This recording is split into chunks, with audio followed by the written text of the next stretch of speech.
welcome to another edition of Real Estate Realities with the Rebel Broker. My name's Robert Whitelaw, and I am the Rebel Broker, licensed real estate broker in the state of California. Member of the National Association of Realtors. But please, don't hold that against me. Still coming at you all from the beautiful state of Hawaii, island of Oahu, windward side. You can hear the surf in the background. It's amazing. It's beautiful. Beautiful day today. No clouds. We've had quite a bit of stormy stuff going on the last few days. It's been a week chock full of more stuff. You know, the more you look into things, the more things you find. I managed to do, I think, a wonderful job on sanding and painting some appliances, and that was all wonderful. And now I found some other places where rust was taking hold, so I've sanded that. I've just finished sanding it, have yet to paint it, but that's next on the list. And I was going through this stuff, and I think I've shared pretty much what everyone needs. If you have more questions about it, feel free to let me know. The best way to send any questions along would be to visit the website, www.therebelbroker.com. Click on the contact button, send along any questions or anything you might have popping around in your head. But, I started thinking maybe this year I should attack another theme to something that I get asked a lot. And we've talked about this on the show before in terms of where do you get the capital? Where do you come up with the money to start your real estate habit? And so many times, the suggestions aren't really sexy, right? I mean, some of them are interesting. We talked about self-directed IRAs. We did a couple of shows on self-directed IRAs. We interviewed an individual who can get you set up with your self-directed IRA. But what does that assume? Well, that assumes that you're at a point in your life where you've got an IRA, right? So that's probably not going to be relevant to someone who's 16, 17, 18 years old, 22 years old, 27 years old, looking at getting into real estate and trying to figure out where to get that money from. Well, and then the other magical answer, and this is the one that gets floated around a lot, is use other people's money, right? Well, then you start Googling how to use other people's money, and you discover there are a ton of folks out there with their hand out who have the perfect program for you to leverage off of other people's money. All you have to do is pay them $200, $500, $1,000, $5,000, $10,000, whatever it is. Well, if you had that kind of money, you'd be able to get into real estate in some markets anyway. And to be honest, I think that'd be a much better use of your money anyway. But I got an interesting reach out from a listener to the show who really just wanted to have a sort of brainstorming session about, how do you do it? How do you accumulate some cash? And so many folks say, well, then maybe you can get into real estate doing a real estate investment trust, and you start putting money into that, and at least you're getting into real estate. Well, what if you didn't do that? What if we took a step back and said, listen, real estate is my ultimate goal. I love it because it's a great source of passive income. Relatively speaking, I think after the last couple of shows, we would all agree that vacation rentals are far less passive than other options, but also potentially more profitable. So there's that. The math always needs to be going on in your head, the decision making, the choices. But what if we divorced ourselves from this whole idea of saying whatever we're doing that's supposed to feed our real estate habit needs to come for some reason from real estate? And I got into this conversation, and this person was doing selling stuff on Amazon, and that's not something I've ever been particularly interested in. But we got into a conversation about it, and I started doing some research. And if you were someone, let's instead of coming at it from that angle, let's come at it from a slightly different angle. Let's say you did need to get a side hustle. Let's approach this problem from a side hustle standpoint. You're at a point in your life where maybe you've got that full-time job, you're doing the regular Joe stuff, but you're not able to save enough money to take a turn and start investing in real estate. Maybe it's because you're super young and you just don't have the assets, who knows. But you're going to look for side hustles. So I think, and I'm hoping you will all agree, for the year, I'm going to make 2019 the year of the side hustle. I want to hear from you. If you are someone who has exercised a side hustle, I want to hear about it. I want to find out more about it. If you're someone who's looking for a side hustle, hopefully this show and the shows I'm going to do down the road relating to side hustle will help you. So here's what I'm looking at. Now, I was a side hustle guy when I was much younger, in the 80s and 90s. But back then, there was no Amazon, right? There was no online marketplace. So that meant going and creating an actual company. And if you were going to sell something, you were importing it. And I guess I can tell you, this is a story that I think really demonstrates some of the dumb things I've had to learn in my life. Way back, we're talking just as quote-unquote portable computers were coming along, right? So not quite that crazy Commodore thing that was a suitcase, not the Mac Plus, right, which was a suitcase-sized computer. We're talking about actual laptops where you open it like a book and the screen flips up, right? Back when that first started becoming a thing, this would probably be the first year, and this is after several companies, right? So when I was in college, I started a car alarm company. I knew nothing about car alarms, but I had 3 dudes who I teamed up with who all did know. So it was me, and I had kind of I was a good strategy guy in terms of an analyzing numbers guy. We had another guy who had been an installer for a super long time, and another guy who was really good at sourcing overseas materials. So we put it all together, and I was, at this point in my life, I was licensed as a real estate guy. So what we did was put together a laptop and pre-installed on it software that would benefit different disciplines, different job types, right? So, and since I was a real estate guy, we created one that was real estate focused. And so we went around to all the real estate offices and we put flyers in everybody's mailbox. This was in the days when if you wanted to reach somebody, you had to actually get to their physical mailbox or leave them a voicemail or something like that. And the problem was because of the mobility of that particular market at that time, right? Things were changing fast at the time that I was doing this in the late 80s, like 89, 90, right around there. We ended up buying too much stock, and the price, or too much of the product, right? I think we bought 100 units to start. And by the end of our first year of selling the things, the market had changed so much, the prices had really dropped. So definitely learned some lessons there. Definitely learned lessons about, even though you think you're getting a better deal because you're buying more of them and getting a lower price, be more aware of the fact that markets can move, right? And to the point where when we ended that, we actually ended up selling just barely at a profit come the end of that cycle. But anyway, so that was it. That was the side hustle back then, right? At the time I was doing that, I was, I think I was in my first year of postgraduate school after graduating from college, and I was holding down a full-time job and doing that. So I don't know why I went off in those weeds, apologize. But anyway, just that to demonstrate, well, that's what it took. Well, now with the internet and all the dominance of online purchases and people going online to buy things, the distance between you and a side hustle that you can do in windows of time totally picked by you, right? So it's not something you have to do from noon to 1 or from 9 to 5 every day or anything like that. It can be something you do for an hour after work, or it can be something you do for an hour before work. It could be something that you do for an hour during your lunch break. So here's the criteria that I'm going to shoot for. I'm going to talk only about side hustles that can be executed on without you having to quit your job. Something where you only invest a hour or so, maybe 2 a day, and maybe even one where you could just do 1 day a week. Maybe you're only going to do it for 3 hours on Saturday mornings to get that side hustle going. And the criteria are going to be in a couple of different ways. One is going to be analyzing it from the standpoint of how much success can you have without spending any money at all, really. I mean, let's call it under $500, right? Because in order to do anything, you need to spend a certain amount of money up front, whether it's buying tools to help you analyze what you're doing or whatever else. But it'll be sort of, we'll have to maybe play a little bit of a game with what's a reasonable, quote unquote, amount of money that you might spend up front versus return. And we'll go down that path and see where it takes us. Now, to kick this off, I actually spent a pretty good amount of time going over an awful lot of material that's just out there, right, on YouTube and other sources relating to specifically doing online stuff, right? And I'm going to suggest a couple of specific YouTube channels.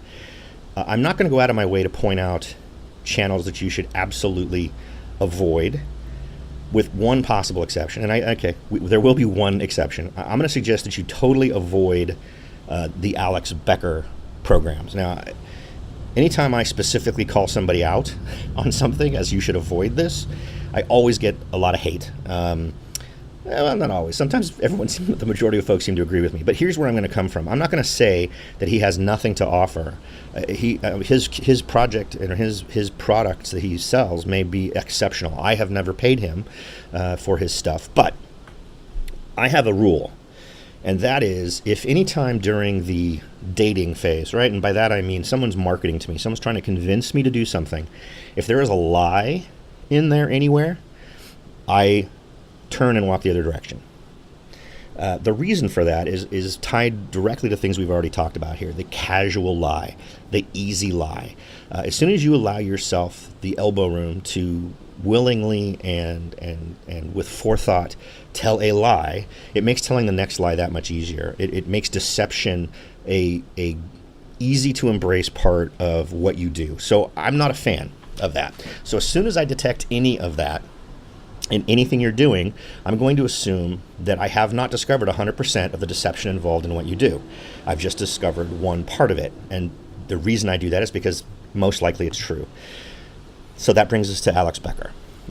Super charismatic dude. And once you step a little bit into his circle, you're going to be inundated with emails and advertisements on every YouTube video that you watch.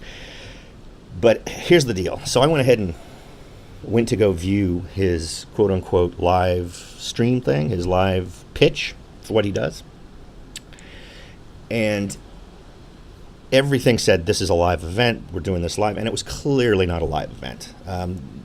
There were plenty of circumstantial things to indicate it wasn't live. It was just coincidental that I was only 5 minutes away from the next live web seminar thing, which was ridiculously suspicious to begin with. But then once I got into it, there was apparently some sort of a bandwidth issue. And in some of my technical background, I've had an awful lot of experience with how video works, whether it's live streamed video or it is video files being streamed, right? And here's what I know. If someone is streaming live to you and you have a buffering problem, or you see the loading screen, the loading wheel come up, if when the video kicks back on, you haven't missed anything, meaning it's that it starts exactly where it stopped before, that's not live video.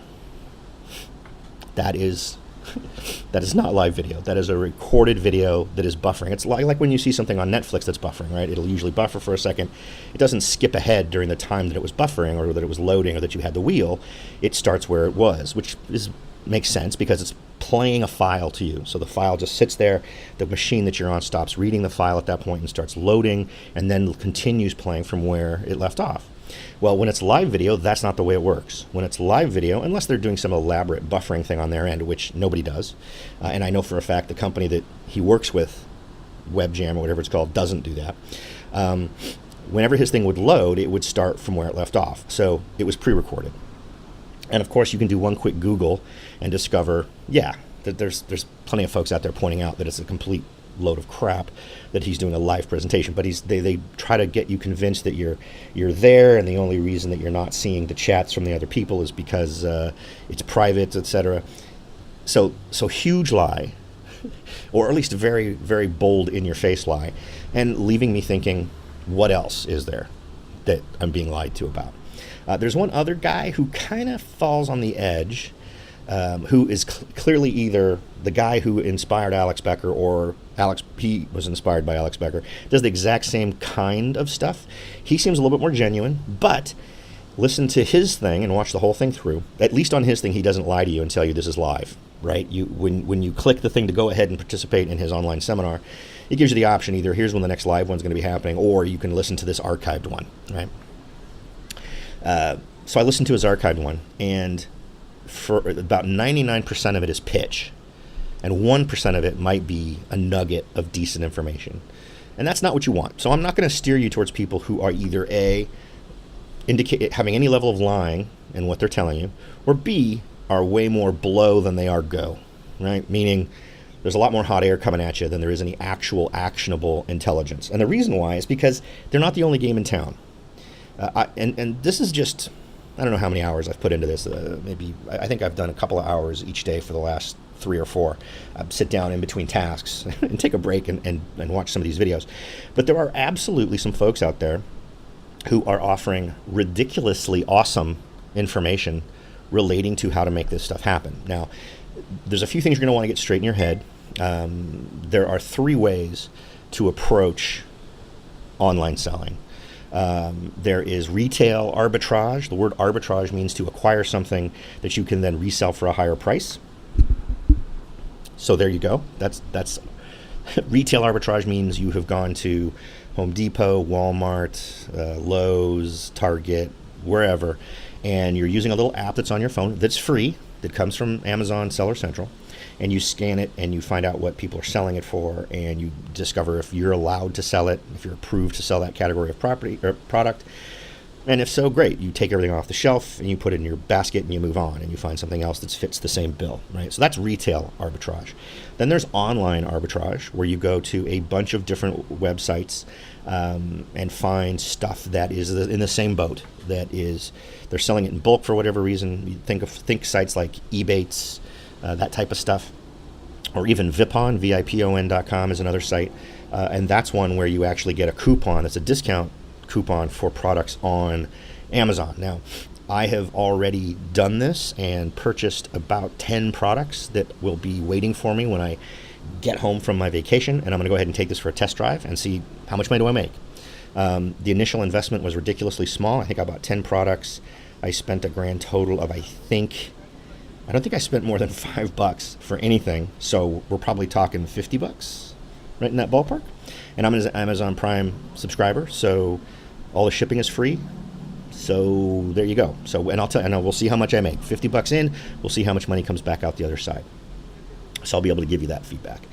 And that was all doing the online arbitrage using the magical coupons. And so you buy it and that's what I just told you was exactly what I'm doing. I find a coupon, I go to Amazon, I buy it on Amazon at a substantial discount. It comes to my house. I rebox everything I bought into one box. I go through Seller Central and tell them it's coming. I make sure it's labeled properly. And I haven't actually physically done this yet. I'm still in the learning mode on this. But once I've gone through it, we can talk about it, I guess. And then I'm going to send it back to Amazon, and it's going to be listed right alongside all these other folks who are selling it in the same product line. And it'll be fulfilled by Amazon. So it'll be one of those things where it's not a merchant shipping it, it's actually Amazon, which gives you a better chance of it getting sold. And this is after doing a lot of looking at how many are sold per month and yada, yada, yada, right? So we'll see how it goes. Next is drop shipping. So I think there's actually 4. Next is drop shipping.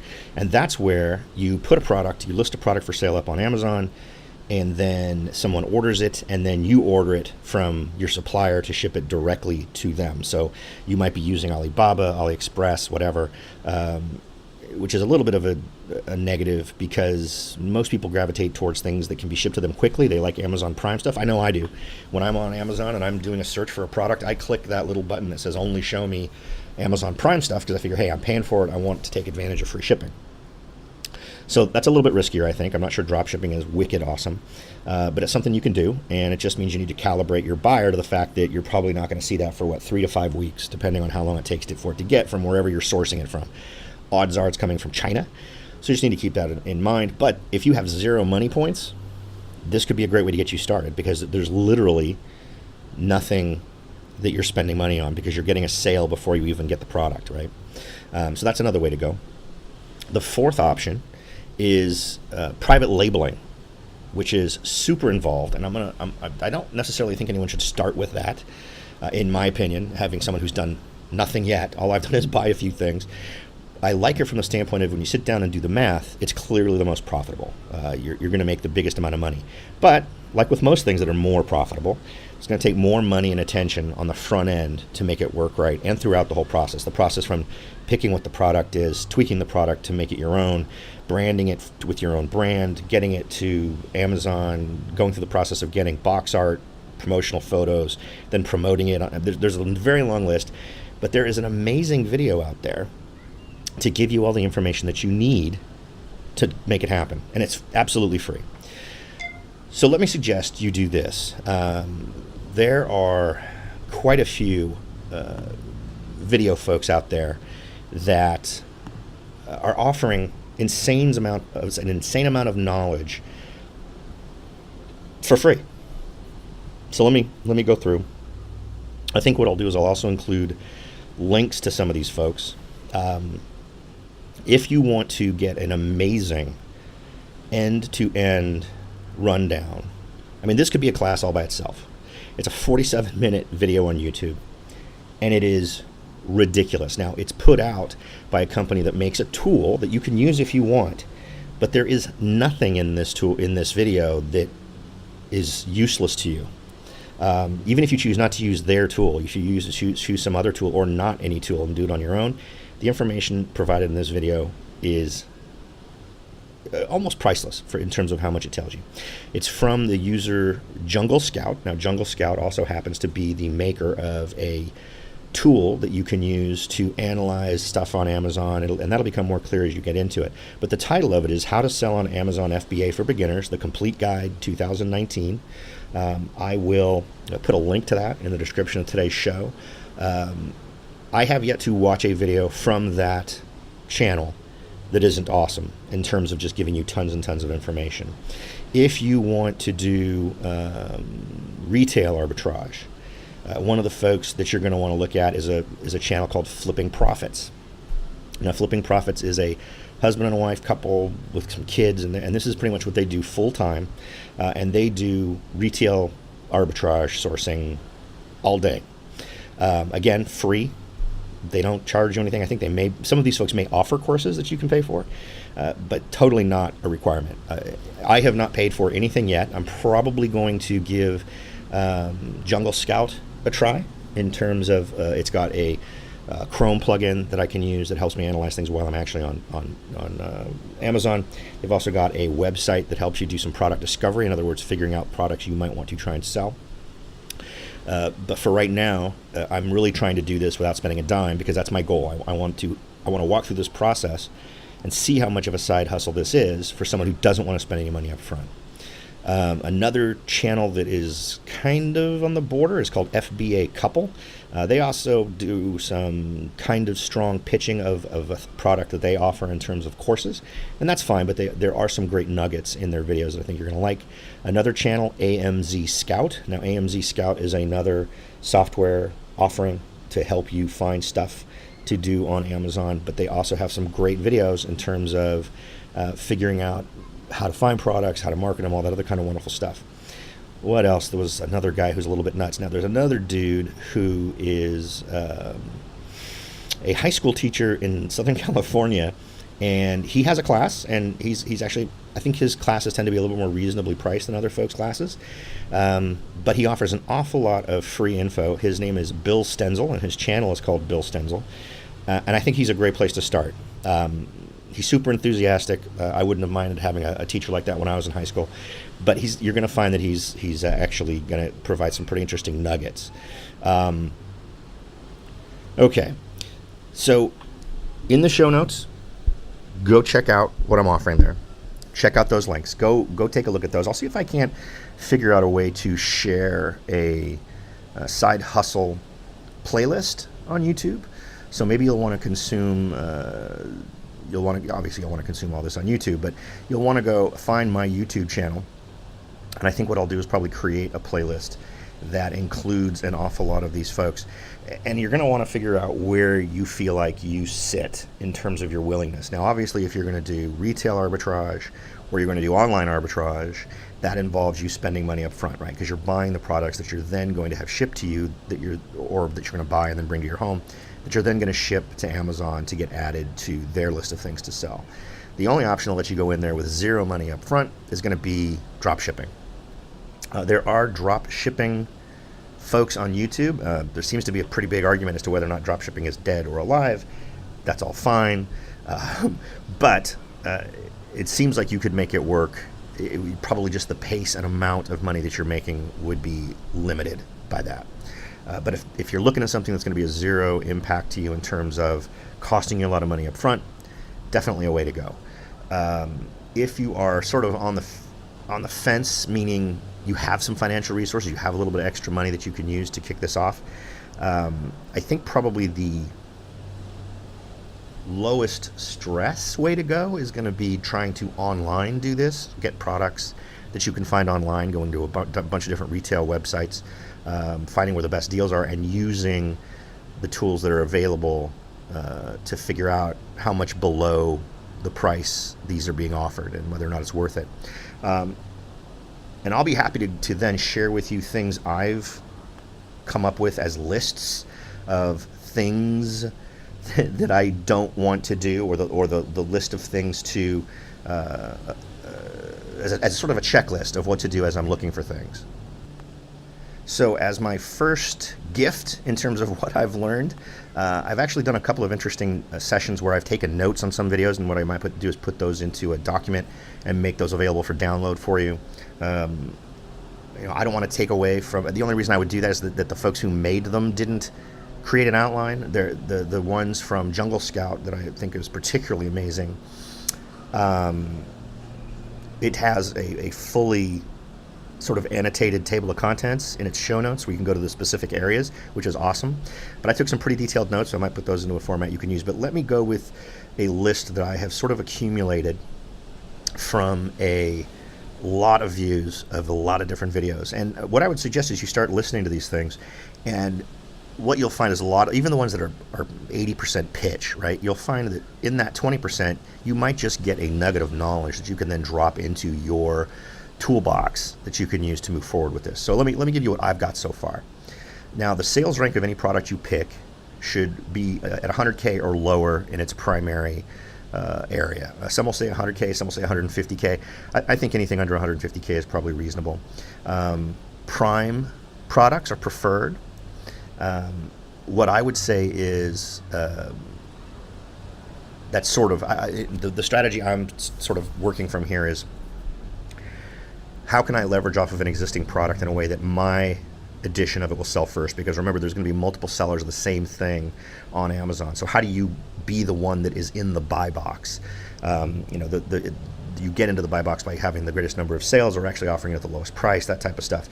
So one nice combination I look for is Prime preferred with at least a handful of reviews, right? You don't want to start fighting an upstream battle with a product that has no reviews.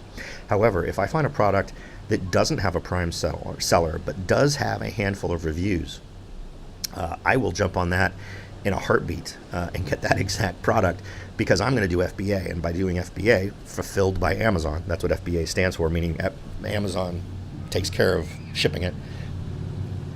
If it is an FBA product, it'll get Prime. So if anyone who's shopping only for Prime products, it'll show up as one.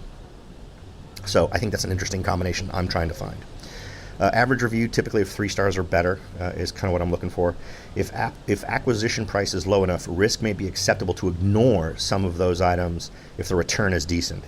In terms of price point, just to keep things at a minimum acceptable level for fees, the price should be at least $15, and you should have at least $10 worth of profit built in there, meaning with that $10 worth of profit built in there, you might walk away with $5 or $6 based on all the fees you're going to have to pay to Amazon and the shipping and all the other kind of stuff. Preferably small. You don't want a huge thing. You want to be able to put these in smaller boxes. Some folks want small and under a certain weight, usually less than 2 pounds per thing. Less complicated items, electronics, things that might fail easily, things that tend to have issues you're going to want to stay away from, according to some of these folks. And again, sales from what I've gathered, the sweet spot is from $15 to $65 or $70.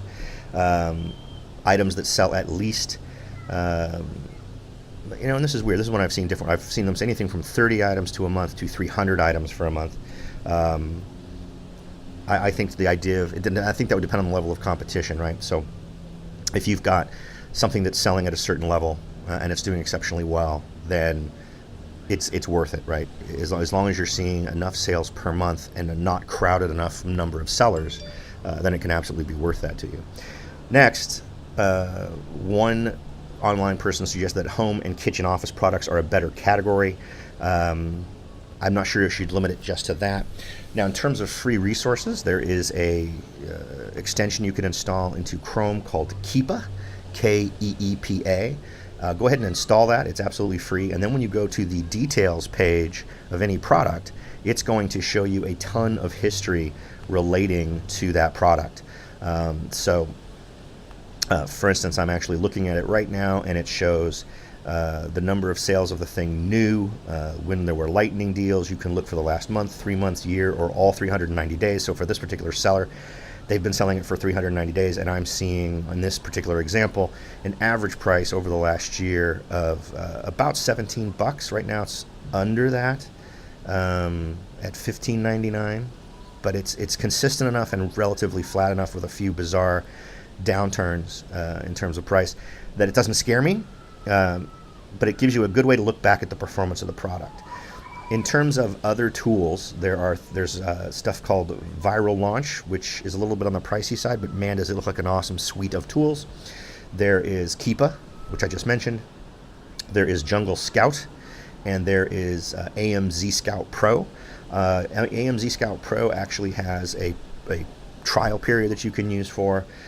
Jungle Scout Pro does not. You actually you just get a 14-day window to cancel your subscription. There's also the Camelizer, which is another tool that you can use, and then there's a Alibaba tool where you can be looking at something on Amazon, and then using this tool you can find it on Alibaba, which is a place to find suppliers if you want to create your own version of this thing, or get the same thing and offer for a price. And that's when we get into things like private labeling, which is clearly the most profitable way to go, because you're buying a whole bunch of these things, you're getting them for a relatively amazing price, and you're shipping them off to Amazon to do things there. So the margin per item is better for you. Don't think you should tackle that right off the bat. I'm going to do a few test runs doing arbitrage. I'm going to try a little retail arbitrage. I'm going to try a little online arbitrage. Don't think I'm going to do any drop shipping. But I'll let you know what my results are. And I want to hear what you folks think. Is this an absolutely horrible idea? Have you tried this and you've totally failed? If so, give me more details. I'd love to understand what you think the main causes were, your plan of attack and how you did it, and how it didn't pan out the way you hoped. Or did you have a great experience? Did you get to the point where you were able to do this, where not only were you able to do this to save up some money for whatever it was you wanted to do, whether you're paying your mortgage off faster or whether or not you wanted to get a debt, or whatever it was, and then you found that it was so easy to continue doing that you actually continued doing it after you got the money you needed. You now started banking that money. But I'm seeing people online making the claim, and of course this is all online claims, so who knows, anything from making $1,000 or $3,000 a month to making $30,000 a month from this effort. Most of the folks who are making the larger sums are doing private label, so that's something to keep in mind.